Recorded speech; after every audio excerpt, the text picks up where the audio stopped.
नहमदुहु व नुसल्ली व नुसल्लिमु अला रसूलिहिल करीम अम्मा बाद फ़अऊज़ु बिल्लाहि मिनश शैतानिर रजीम बिस्मिल्लाहिर रहमानिर रहीम। मेरे मुअज़्ज़ज़ सामाईन इकराम, अस्सलामु अलैकुम व रहमतुल्लाहि व बरकातुहू। मैं अपने रब कायनात से ये दुआ करती हूँ कि मेरे जितने भी सुनने वाले हैं, रब कायनात सबको सेहतमंद, तंदुरुस्त और लंबी ज़िंदगी अता फरमाए। हम सब की हर मुश्किलों, परेशानियों, तंगदस्तियों में मेरा रब कायनात हमारी मदद अता फरमाए। हमें ज़हनी, रूहानी, जिस्मानी अज़ियत और तकलीफ़ों, बीमारियों से निजात अता फरमाए। हमें ज़हनी और रूहानी सुकून अता फरमाए। हमें बीमार दुनिया से बचाकर बीमार मदीना बनाए। और जो हम सब के हक़ों में बेहतर है, मेरा रब कायनात हमारे लिए वो अता फरमाए। और जो हमारे हक़ों में बेहतर नहीं, उसका ख्याल भी हम सब के दिलों से निकाल दे और हम सबको अपनी रज़ा पर राज़ी रहने वाला बना दे। आमीन सुमा आमीन।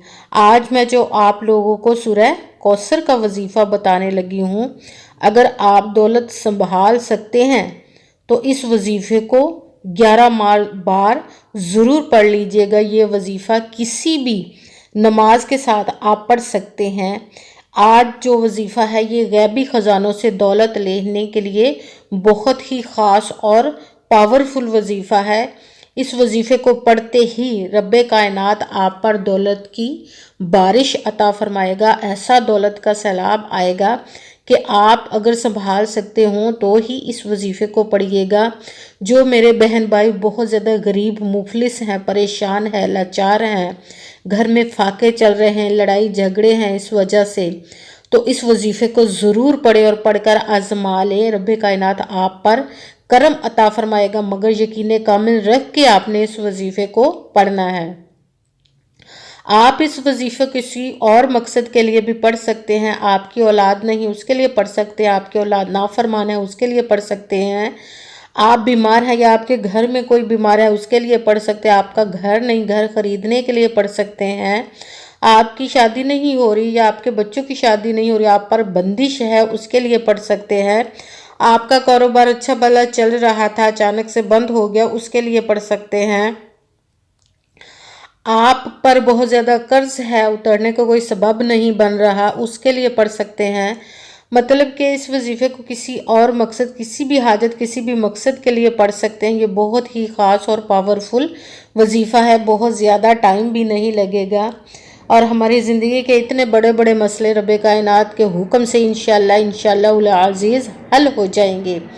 मगर जब वजीफ़ा पढ़ने लगे तो रब पाक की ज़ात पाक पर यकीन कामिल रख के पढ़ना। कहते हैं कि यकीन कामिल होता है, पीर कामिल नहीं होता। और अच्छी नीयत रख के कीजिएगा कि रब कायनात कुरान पाक में इरशाद फरमाता है, इन्नमल अमालु बिन्नियात, कि जो अमलों का दारोमदार होता है वो नीयतों पर होता है। अगर हमारी नीयत अच्छी है तो हमारा अमल भी अच्छा होता है, और अगर हमारी नीयत ही अच्छी नहीं तो हमारा अमल भी अच्छा नहीं होता। उसका फल, उसका अजर हमें अच्छा नहीं मिलता, चाहे हम जितनी मर्जी मेहनत कर ले, जितनी मर्जी कोशिश कर ले। सिर्फ हमने मेहनत करनी, बाकी सब काम उस ज़ाते पाक पर छोड़ देना है, क्योंकि उसकी दस्ते कुदरत से कोई चीज़ बाहर नहीं, उसके कुन कहने की देर है और फायाकून हो जाता है। सिर्फ उसकी कुन का इंतज़ार कीजिए, मेहनत कीजिए। 5 वक्त की नमाज की पाबंदी लाजमी रखिएगा। अगर वीडियो अच्छी लगे तो इसको लाइक कीजिएगा और आगे भी शेयर कर दीजिएगा, ताकि किसी दूसरे को हमारी वजह से फ़ायदा पहुंचे तो हमारे लिए सदका जारिया बन जाए। और जो नए हैं इस चैनल पर, इस चैनल को सब्सक्राइब कर ले और बेल आइकन को भी दबा लें, ताकि मेरी अगली आने वाली वीडियो आप तक पहुंच सके। अगर कोई मुझसे किसी मसले के बारे में इस्तिखारा करवाना चाहते हो, या किसी काम का हिसाब लगवाना चाहते हो, या किसी काम के लिए वजीफे का पूछना चाहते हो, या कुरान पाक ऑनलाइन पढ़ना चाहते हो, या महफिल पाक के लिए बुलवाना चाहते हो, तो व्हाट्सएप का नंबर वीडियो पर चल रहा है, आप लोग मुझसे रब्ता कर सकते हैं। अगर मेरे भाई या बुज़ुर्ग मुझसे रब्ता करना चाहते हो तो व्हाट्सएप पर वॉइस मैसेज करके अपना मसला बता सकते हैं। अगर बहनें या माएँ मुझसे रब्ता करना चाहती हो तो व्हाट्सएप पर वॉइस कॉल करके मुझसे बात कर सकती हैं, अपना मसला बता सकती हैं। आपने जब वजीफ़ा करने लगना है तो कमेंट्स में अपना नाम और जहां आप रहते उस जगह का नाम ज़रूर लिखना है, ताकि मैं भी आप लोगों के लिए दुआ कर सकूं और फिर वजीफ़े की भी आप लोगों को इजाज़त मिल जाएगी।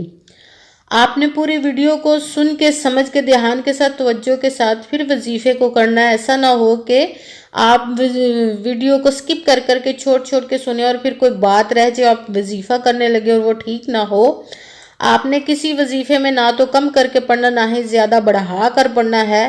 اگر کم یا زیادہ کر دیتے تو بھی وہ ہمارا وظیفہ ٹھیک نہیں ہوتا۔ اس لیے جس تعداد اور جس ترتیب کے ساتھ میں آپ لوگوں کو وظیفہ بتانے لگی ہوں، اسی تعداد اور اسی ترتیب کے ساتھ آپ نے اس وظیفے کو پڑھنا ہے۔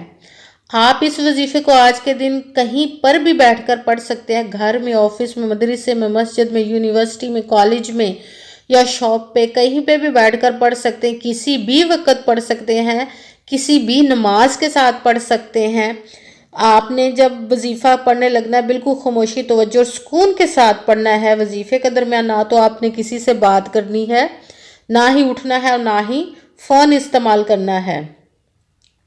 بالکل خاموشی، توجہ اور سکون کے ساتھ وظیفے کو پڑھنا ہے۔ وظیفہ مکمل کرنے کے بعد ہی آپ نے کسی سے بات کرنی، اٹھنا یا کہ فون استعمال کرنا ہے۔ زیادہ ٹائم نہیں لگے گا، یہ 1.5 منٹ کا وظیفہ ہے۔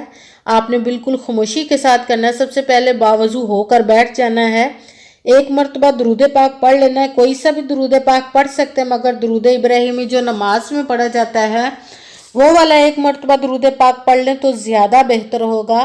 درود پاک پڑھنے کے بعد 1 مرتبہ اعوذ باللہ من الشیطان الرجیم بسم اللہ الرحمن الرحیم پڑھ کر اپنے وظیفے کو شروع کر لینا ہے۔ آپ نے سب سے پہلے نمبر پر جو وظیفہ پڑھنا ہے وہ ہے لا حول ولا قوت الا باللہ، لا حول ولا قوت الا باللہ، لا حول ولا قوت الا باللہ۔ اس کو آپ نے 11 مرتبہ پڑھنا ہے۔ پھر 1 مرتبہ آپ نے بسم اللہ الرحمن الرحیم پڑھ کر قرآن پاک کی سب سے چھوٹی اور لاڈلی اور ضدی سورت آپ نے پڑھنی ہے، سورہ کوثر۔ اِنَّا أَعْطَيْنَاكَ الْكَوْثَرَ فَصَلِّ لِرَبِّكَ وَانْحَرْ إِنَّ شَانِئَكَ هُوَ الْأَبْتَرُ۔ اس کو سورہ کوثر کو آپ نے 11 مرتبہ 11 ٹائم پڑھنا ہے۔ سورہ کوثر کو 11 ٹائم پڑھنا ہے۔ آپ کوشش کریں کہ اس وظیفے کو نماز عشاء کے بعد پڑھیں، اگر ہو سکے تو ہر نماز کے ساتھ اس وظیفے کو اپنا معمول بنا لیں۔ جس بھی مقصد، جس بھی حاجت کے لیے آپ اس وظیفے کو پڑھیں گے، رب کائنات انشاءاللہ العزیز اپنے حکم سے اس کو پورا عطا فرما دے گا۔ جب سورہ کوثر 11 مرتبہ پڑھ لی تو پھر آپ نے تیسرے نمبر والا وظیفہ شروع کر دینا، وہ ہے یا ذوالجلالی والاکرام، یا ذوالجلالی والاکرام، یا ذوالجلالی والاکرام۔ اس کو بھی آپ نے 11 مرتبہ 11 ٹائم پڑھنا ہے۔ سب سے پہلے 1 مرتبہ درود پاک پڑھا، پھر 1 مرتبہ اعوذ باللہ من الشیطان الرجیم بسم اللہ الرحمن الرحیم پڑھ کر اپنے وظیفے کو شروع کر دینا ہے۔ سب سے پہلے نمبر پر لا حول ولا قوت الا باللہ، اس کو آپ نے 11 مرتبہ 11 ٹائم پڑھنا ہے۔ اس کے ساتھ ہی دوسرے نمبر والا وظیفہ سورہ کوثر کو آپ نے 1 مرتبہ بسم اللہ الرحمن الرحیم پڑھنے کے بعد سورہ کوثر کو آپ نے 11 مرتبہ 11 ٹائم پڑھنا ہے۔ پھر تیسرے نمبر والا وظیفہ آپ نے سورہ کوثر کے بعد ساتھ ہی شروع کر دینا ہے یا ذوالجلالی والاکرام، اس کو آپ نے 11 مرتبہ 11 ٹائم پڑھنے کے بعد 1 مرتبہ وہی درود پاک پڑھنا ہے جو درود پاک آپ نے وظیفہ شروع کرنے سے پہلے پڑھا تھا۔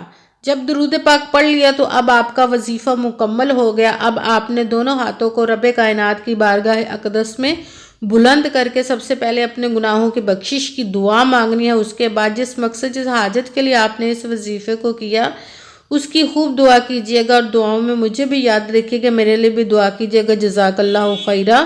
جس مقصد، جس حاجت کے لیے آپ نے اس وظیفے کو کیا، رب کائنات اپنے پیارے محبوب کے صدقے اپنے حکم سے آپ کی تمام اور نیک جائز حاجات کو قبول و منظور عطا فرمائے، آمین ثم آمین۔ السلام علیکم ورحمۃ اللہ وبرکاتہ۔